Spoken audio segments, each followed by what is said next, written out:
أعوذ بالله من الشيطان الرجيم. بسم الله الرحمن الرحيم.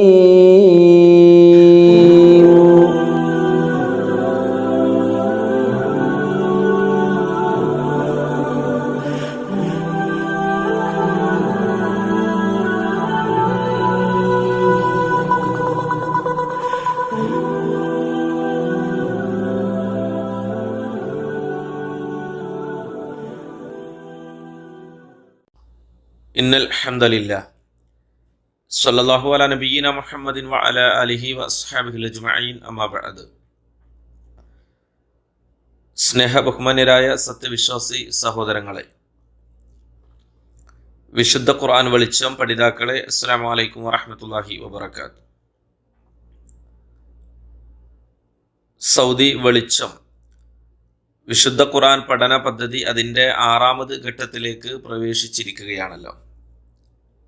ഈ ഒരു അവസരത്തിൽ വിശുദ്ധ ഖുർആനിലെ 20-21 ജുസുകളിൽ നിന്നായി 3 അധ്യായങ്ങളെ, 29-ാം അധ്യായം സൂറത്തുൽ അൻകബൂത്ത്, 30-ാം അധ്യായം സൂറത്തുൽ റൂം, 31-ാം അധ്യായം സൂറത്തുൽ ലുഖ്മാൻ, ഈ 3 സൂറത്തുകളെയാണ് ഈ പഠന പദ്ധതിയിൽ ചർച്ച ചെയ്യാൻ, പഠന വിധേയമാക്കാൻ നാം ആഗ്രഹിക്കുന്നത് ഇൻഷാ അല്ലാഹ്.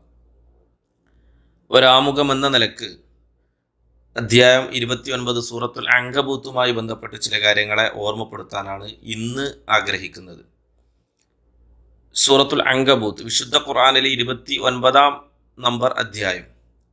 എന്നാൽ അതിൻ്റെ അവതരണ ക്രമം അനുസരിച്ച് 85-ാമത് അധ്യായമായിട്ടാണ് മുഫസ്സിറുകൾ, ഉലമാക്കൾ അതിനെ കണക്കാക്കുന്നത് എന്നാണ്. മക്കയിലാണ് ഈ അധ്യായം അവതീർണമായിട്ടുള്ളത്. അതുകൊണ്ട് തന്നെ മക്കി സൂറത്തുകളിലാണ് ഇതിന് സ്ഥാനമുള്ളതും. മക്കയിൽ തന്നെ മുസ്ലിമീങ്ങളായ ആളുകൾ, വിശ്വാസികൾ ആദ്യമായി ഹിജറ പോയ ഹബിഷ, അബിസീനിയ ഹിജറക്ക് മുമ്പാണ് ഈ അധ്യായം അവതീർണമായിട്ടുള്ളത് എന്നും, അതല്ല പ്രഗൽഭ ഹിജറയായിട്ടുള്ള മദീനയിലേക്കുള്ള ഹിജറക്ക് മുമ്പാണ് ഈ അധ്യായം അവതരിപ്പിച്ചിട്ടുള്ളത് എന്ന നിലക്കുള്ള ഒരഭിപ്രായം കൂടെ ഇതിൻ്റെ അവതരണവുമായി ബന്ധപ്പെട്ട് നമുക്ക് വായിക്കാൻ കഴിയുന്നുണ്ട് എന്നുള്ളതാണ്.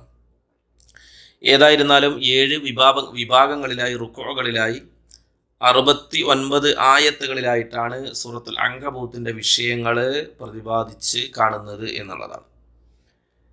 ഈ അധ്യായത്തിന്റെ ആദ്യ 11 വചനങ്ങൾ മദീനയിൽ അവതീർണമായതാണ് എന്നുള്ള ഒരു പരാമർശം കൂടെ ഉലമാക്കളിൽ നിന്ന് അല്ലെങ്കിൽ തഫ്സീറുകളിൽ നിന്ന് നമുക്ക് വായിക്കാൻ കഴിയുന്നുണ്ട്.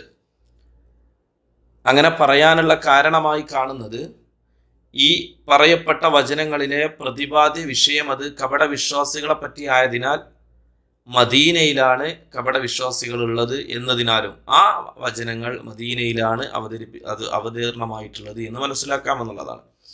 എന്നാൽ തഫ്സീറുകളിൽ മറ്റൊരു വായന കാണുന്നത്, മക്കയിലെ തന്നെ ചില കപടന്മാരായ ആളുകളെ പറ്റിയിട്ട്, അങ്ങനെ മക്കയിലും ചില കപട വിശ്വാസികൾ, മുനാഫിക്കുകൾ ഉണ്ടായിരുന്നു എന്നുള്ളതാണ്. അവരെ പറ്റി തന്നെയാണ് ഇത് സൂചിപ്പിച്ചിട്ടുള്ളത് എന്നും, ആകയാൽ ആ വചനങ്ങൾ കൂടെ മദീനയിലല്ല മക്കയിൽ തന്നെയാണ് അവതീർണമായിട്ടുള്ളത് എന്നും കാണാം. യഥാർത്ഥത്തിൽ ഈ അധ്യായം നമ്മൾ മനസ്സിലാക്കുമ്പോൾ കപടന്മാര്, കാപട്യമുള്ളവർ, മുനാഫിക്കുകൾ, അവർ 2 തരമാണ് എന്ന് വിശുദ്ധ ഖുർആൻ നമ്മൾ പരിചയപ്പെടുത്തുന്നുണ്ട്. വിശുദ്ധ ഖുർആനിൽ നമുക്ക് വായിക്കാൻ കഴിയുമെന്നുള്ളതാണ്. അതിലൊന്ന് മക്കയിലെ കപട വിശ്വാസികൾ, രണ്ടാമത്തത് മദീനയിലെ കപട വിശ്വാസികൾ. ഇവരുമായി ബന്ധപ്പെട്ട് കൂടുതൽ ചർച്ചകൾ ഇൻഷാ അല്ലാഹ് തുടർന്ന് വരുന്ന വചനങ്ങളിൽ നമുക്ക് പരാമർശിക്കാം, വായിക്കാം എന്ന് മനസ്സിലാക്കുന്നു ഇൻഷാ അല്ലാഹ്. ഇനി ഈ അധ്യായവുമായി ബന്ധപ്പെട്ട് ഇതിന് പ്രത്യേകമായൊരു അവതരണ കാരണം, ഒരു സബബ് നുസൂല് നമ്മൾ പരിശോധിക്കുമ്പോൾ കാണാനാവുന്നില്ല. എങ്കിലും ചില വചനങ്ങളുടെയൊക്കെ അവതരണത്തിന്, ഈ അധ്യായത്തിലെ ഏതാനും ചില വചനങ്ങളുടെയൊക്കെ അവതരണത്തിന് ചില പശ്ചാത്തലങ്ങൾ, ചില കാരണങ്ങൾ, ചില സാഹചര്യങ്ങളെ ഉദ്ധരിച്ച് കാണുന്നുണ്ട്. അവയൊക്കെ നമുക്ക് ആ വചനങ്ങളെ പരിചയപ്പെടുന്ന സന്ദർഭത്തിൽ വിവരിക്കാമെന്നുള്ളതാണ്. മൊത്തത്തിൽ ഈ അധ്യായത്തെ നമ്മൾ പഠിക്കുമ്പോൾ പിറന്ന നാട്ടിൽ കൊടിയ പീഡനങ്ങളും മർദ്ദനങ്ങളും ഒക്കെ ഏൽക്കേണ്ടി വന്ന വിശ്വാസികൾക്ക് മനക്കരുത്തേകുന്നതിനും പരീക്ഷണങ്ങളെ അതിജീവിക്കാൻ ഉതകുന്നതുമായ രൂപത്തിലുള്ള ആഹ്വാനങ്ങൾ ഈ അധ്യായത്തിൽ അല്ലാഹു സുബ്ഹാനഹു വ തആല വിശ്വാസികൾക്ക് അനുകൂലമെന്നോണം പ്രഖ്യാപിക്കുന്നത് നമുക്ക് കാണാൻ കഴിയുന്നതാണ്.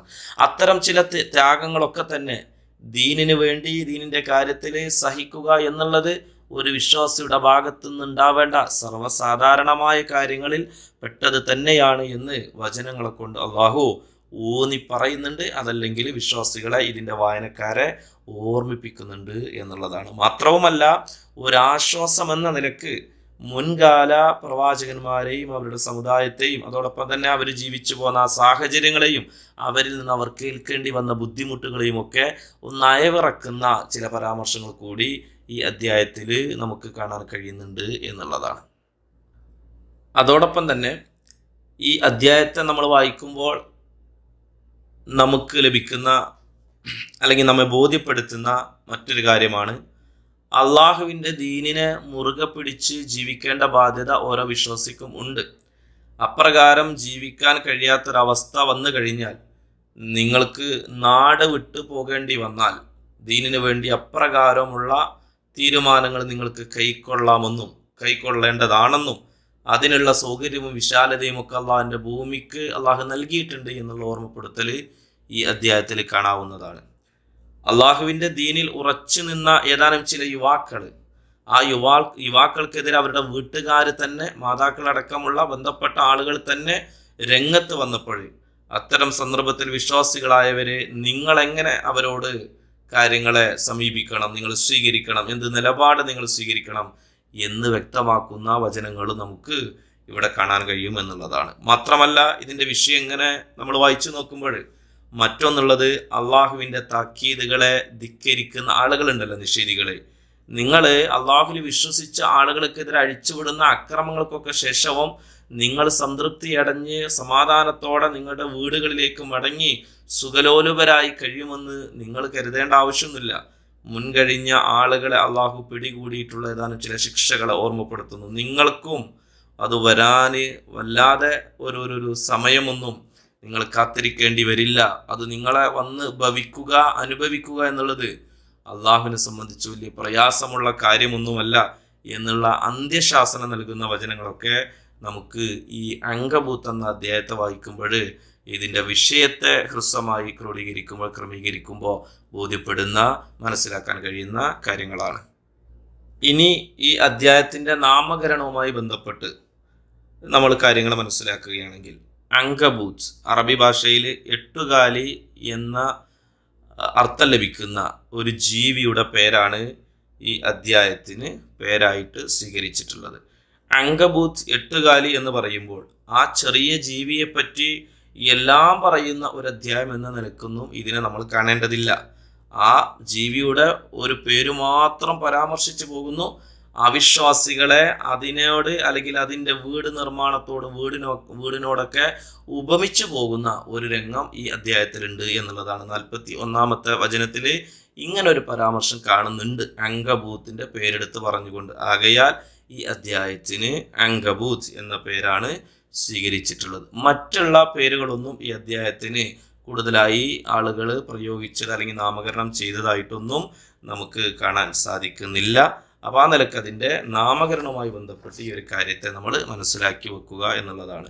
മറ്റൊന്നുള്ളത്, ഈ അധ്യായത്തിൻ്റെ ആമുഖം നമ്മൾ അവസാനിപ്പിക്കുന്നതിന് മുമ്പ് ഈ അധ്യായത്തിന് പ്രത്യേകമായ എന്തെങ്കിലുമൊക്കെ ഫദ്ലുകൾ പ്രവാചകനിൽ നിന്നുള്ള സ്വല്ലല്ലാഹു അലൈഹി വസല്ലം അതിൻ്റെ പുണ്യമെന്നോണം ഇതിനെന്തെങ്കിലും ശ്രേഷ്ഠത നൽകുന്ന ഏതെങ്കിലും പ്രസ്താവനകൾ, ഉദ്ധരണികൾ, ഹദീത്തുകളായിട്ടൊക്കെ വന്നിട്ടുണ്ടോ എന്ന് പരിശോധിക്കുമ്പോൾ അങ്ങനെയുള്ളത് പ്രത്യേകമായി അധ്യായത്തിനുള്ള എന്തെങ്കിലും ഫദ്ല് പറയുന്ന ഒരു സിഹത്തായി വന്നിട്ടുള്ള ഉദ്ധരണികളൊന്നും അല്ലെങ്കിൽ അത്തരത്തിലുള്ള ഹദീത്തുകളൊന്നും കാണാൻ സാധിക്കുന്നില്ല എന്നുള്ളതാണ്. എന്നാൽ വിശുദ്ധ ഖുർആനിലെ വചനങ്ങളെ കൊണ്ട്, അതിലെ ഓരോ അധ്യായങ്ങളെ കൊണ്ടും മനസ്സിന് ഈ ദുനിയാവിൽ ഈമാനിന് വെളിച്ചം നൽകുന്ന, അതോടൊപ്പം തന്നെ ബർസഖിൽ ഒറ്റക്കാകുമ്പോൾ കൂട്ടായി വരുന്ന, പരലോകത്ത് ഷഫാത്തൊക്കെ ചെയ്തുകൊണ്ട് നമ്മെ സഹായിക്കുന്ന അല്ലെങ്കിൽ നമുക്ക് പിന്തുണ ലഭിക്കുന്ന, അങ്ങനെ പൊതുവെ വിശുദ്ധ ഖുർആനിലെ ഓരോ അധ്യായങ്ങൾക്കും ഓരോ സൂക്തങ്ങൾക്കും ഒക്കെയുള്ള ഗുണങ്ങളും നേട്ടങ്ങളും ഒക്കെ നന്മകളൊക്കെ ഈ അധ്യായത്തിനെ കൊണ്ടും ഇതിൻ്റെ വചനങ്ങളെ കൊണ്ടും ഒക്കെ നമുക്കുണ്ട് എന്ന നിലക്ക് നമുക്ക് മനസ്സിലാക്കാവുന്നതാണ്. അതല്ലാതെ പ്രത്യേകമായിട്ടുള്ള ഫദലുകളൊന്നും മറ്റ് ചില അധ്യായങ്ങളെപ്പറ്റി വിശുദ്ധ ഖുർആനിൽ പ്രസ്താവിക്കപ്പെട്ട അല്ലെങ്കിൽ പ്രവാചകനിൽ നിന്ന് പ്രസ്താവിക്കപ്പെട്ട ഫദല് പോലെയുള്ള ഫദലുകളൊന്നും കാണാൻ സാധിക്കുന്നില്ല എന്നുള്ളതാണ്.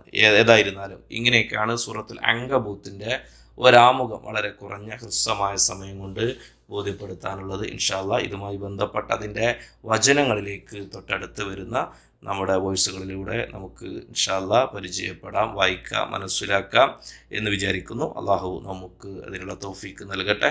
അസ്സലാമു അലൈക്കും വറഹ്മത്തുള്ളാഹി വബറകാതുഹു.